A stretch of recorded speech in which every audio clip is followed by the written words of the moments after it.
उलट फिरू आपण. संपत्ती ववी नीट आहे बरं का. पहिल्या 2 वव्या झाल्या. अभ्यासापेक्षा श्रेष्ठ ज्ञान, ज्ञानापेक्षा श्रेष्ठ देवाचं ध्यान, आणि कर्म हाच देव. पण 3री ववी 10व्या अध्यायात अशी आहे, संपत्ती आणि दया दोन्ही जर एकत्र आले तर ती देवाची विभूती आहे. पण मी उलट सांगणार आहे. मोबाईल बंद करा. संपत्ती आणि दया कधी एकत्र येतच नाही.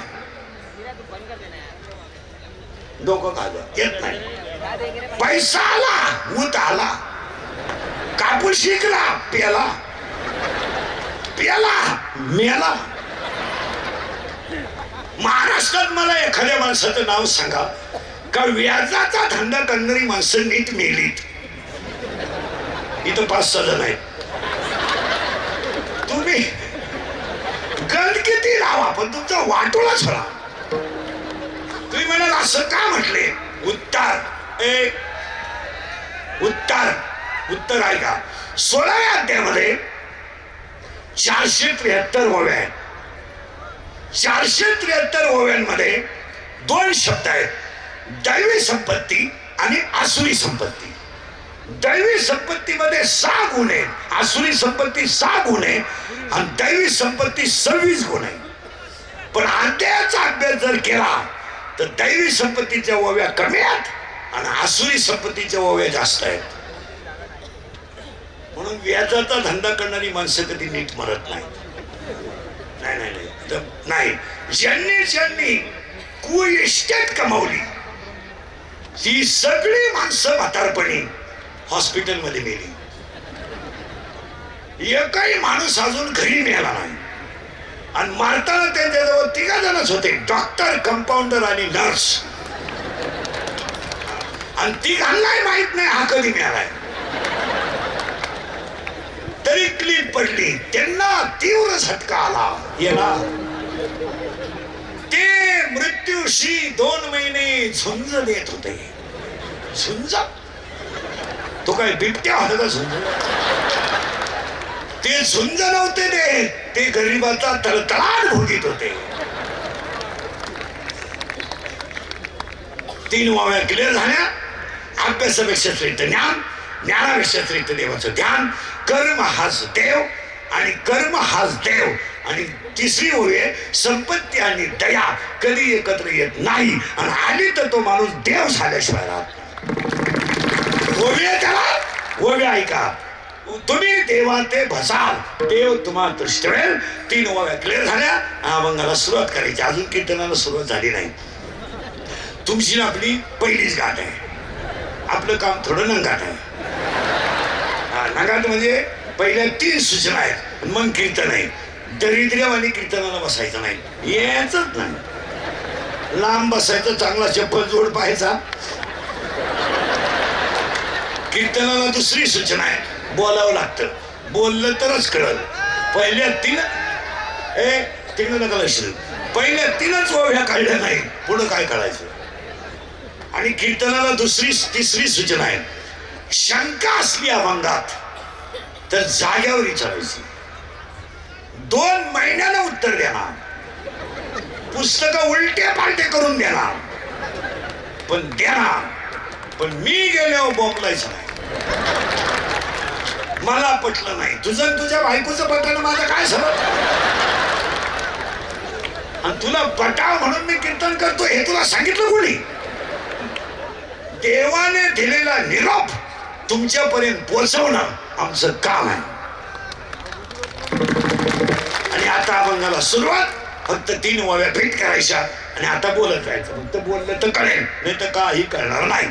उत्तर, मेल्यानंतर मोक्ष मिळतो किंवा नाही हा वादाचा प्रश्न आहे.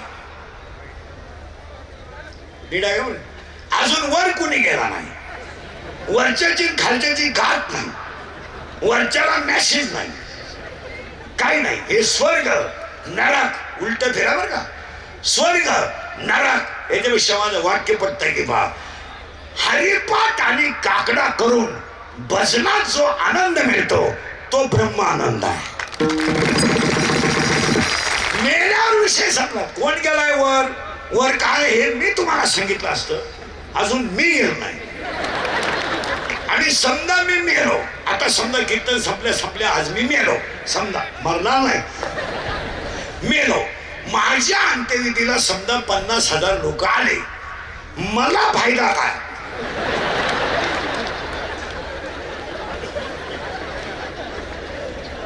मला काय फायदा? मी उलथुनणार, मी बाकीचे मला जाळायला येणार आहे, उठवायला नाही. वाक्य समजा, तुमच्या अंगात जोपर्यंत ताकद आहे आणि खिस्सा गरम आहे तोपर्यंत जग सत्य आहे. खिस्सा संपला आणि अंगातली ताकद संपली, तुम्ही संपले. हे प्रियशी भाऊबंद पाहुणे रावळे सगळी लबाडाची टोळी आहे, कोणाला घेणं नाही. काही पोरं म्हणतात ती पोरी माझ्यावर प्रेम करते, तुझ्या मेंदूत पाणी झालं, मेंदूत. ती प्रेम बिन काही करीत नाही, ती फक्त तुझं ATM मोकळं करते. हा प्रेम या जगात प्रेम बिन, ह्या जगाची व्याख्या सांगा. Love is a money and money is a love. No money no love in the world. Underline this sentence and note it down. अजून तर 10-5 मिनिटात गुंगेच येतील तुम्हाला. इलगलला बार आहे, इकडे काही नदी लागू नका. परत थोडं मागे फिरवतो. मेल्यावर मोक्ष मिळतो किंवा नाही, हे स्वर्ग आहे नरक आहे. 3 वाक्य पटले तर हा म्हणायचं. हसत हसत जगा हा स्वर्ग आहे, भजन करीत राहा हे वैकुंठ आहे, आणि तडफडून मारा हा नरक आहे. वर जाऊन करायचं काय? बरं समजा याच्यातला एखादा वर गेला, जाशील कुठवर?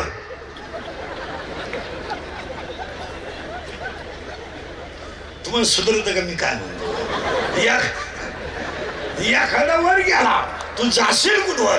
भूगोल असं सांगतंय, आकाश जिथं जमिनीला टेकल्याचा भास होतो त्याला क्षितिज अशी म्हणतात.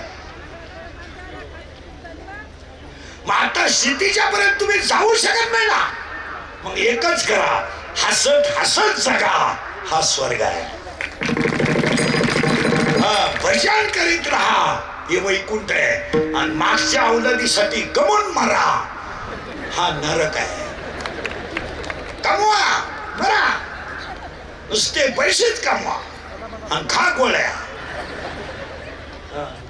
काहींना डबाभर गोळ्या, पालत व्हायची गोळी, उतन व्हायची गोळी, कोण वास व्हायची गोळी, कोण मिटवायची गोळी. जेवताना 3 गोळ्या, खाली बसताना 1, निम झाल्यावर 1, पुन्हा उठताना 1. त्याच्यापेक्षा एकच गोळी घेऊन गाव मोकळं कर, जगतोच का? आणि हे जे रोग आहेत, हे शुगर, BP, एका मिनिटात ऐका. शुगर हा रोग नाही, एज्युकेटेड लोकांनी ऐका. शुगर हा मानसिक तणाव आहे. तुमचं काय मत आहे? तुम्ही हजर आहे का? शुगर हा मानसिक तणाव आहे, याच्यावर तुमचं काय?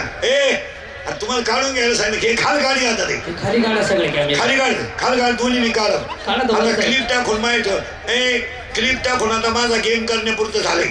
खाली काढा तो कॅमेरा, काढतो.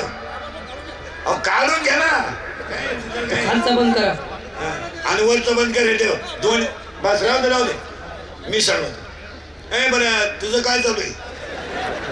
स्क्रीनला कानाला काय करायचं तुला? पडदा तिकडे, कानी इकडे होतोय का? रेकॉर्डिंग करतोय? नाही तर माझंच ऐकल, माझाच गेम कर. गेले बॉम्बाला आमचे 2 मिनिटं घालवले. शेजारची लाल लाईट बंद कर. याच्यात लाल लाईट चालू राहिली बाय, त्याची शेजारची कर बंद. हा हुशार आहे तू. हा आता चालू देतो रातभर. काय होतं कीर्तनाचं असं आहे, एकदा लिंक लागली ना ऐकणाऱ्यांना, त्याला विक्षेप चालत नाही. आणि कीर्तन बाहेर नाही गेलं पाहिजे, कीर्तन आत गेलं पाहिजे, मग त्याला मजा येईल. ठातूर मातूर बाहेर नाही, कीर्तन ऐकणारा पास झालाच पाहिजे. थोडं घुसायचं आपल्याला, अजून घुसलो नाही आपण. घुसलो नाही, पुन्हा मागून येतो. हरिपाठ आणि काकडा हा जिवंत मोक्ष आहे, याच्यावर तुमचं काय मत आहे? काकडा, हरिपाठ आणि आज कीर्तनाला घेतलेला भंग ज्ञानेश्वर महाराजांचा काकड्याच्या